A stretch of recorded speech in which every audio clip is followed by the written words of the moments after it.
इतिहास के झरोकों से ज्योतिराव गोविंदराव फुले एक भारतीय समाज सुधारक, समाज प्रबोधक, विचारक, समाज सेवी, लेखक, दार्शनिक तथा क्रांतिकारी कार्यकर्ता थे। इन्हें महात्मा फुले एवं ज्योतिबा फुले के नाम से जाना जाता है। महात्मा फुले जाति से माली थे। 1873 में इन्होंने महाराष्ट्र में सत्य शोधक समाज नामक संस्था का गठन किया। महिलाओं व माध्यम वर्ग के उत्थान के लिए इन्होंने अनेक कार्य किए। समाज के सभी वर्गों को शिक्षा प्रदान करने के ये प्रबल समर्थक थे। वे भारतीय समाज में प्रचलित जाति पर आधारित विभाजन और भेदभाव के विरुद्ध थे। इनका मूल उद्देश्य स्त्रियों को शिक्षा का अधिकार प्रदान करना, बाल विवाह का विरोध, विधवा विवाह का समर्थन करना रहा है। महात्मा फुले समाज की कुप्रथा, अंधश्रद्धा की जाल से समाज को मुक्त करना चाहते थे। अपना संपूर्ण जीवन उन्होंने स्त्रियों को शिक्षा प्रदान कराने में, स्त्रियों को उनके अधिकारों के प्रति जागरूक करने में व्यतीत किया।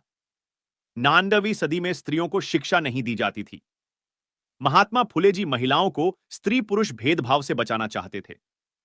उन्होंने कन्याओं के लिए भारत देश की पहली पाठशाला पुणे में बनाई। स्त्रियों की तत्कालीन दयनीय स्थिति से महात्मा फुले जी बहुत व्याकुल और दुखी होते थे।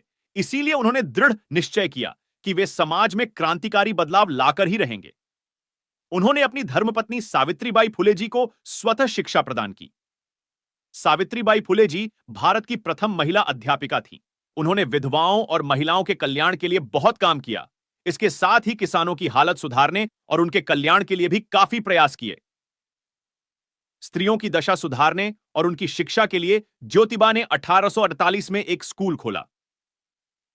यह इस काम के लिए देश में पहला विद्यालय था।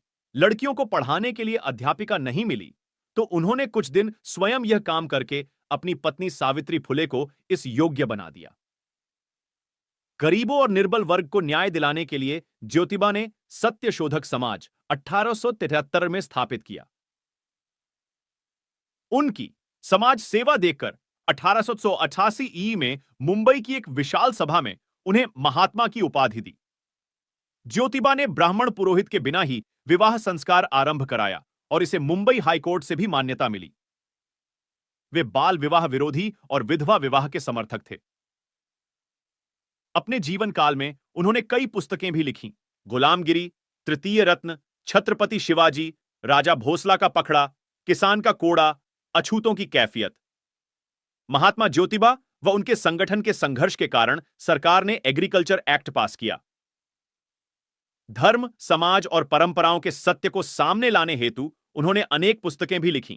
वीडियो अच्छा लगा हो तो चैनल को सब्सक्राइब, लाइक, कमेंट और शेयर करिए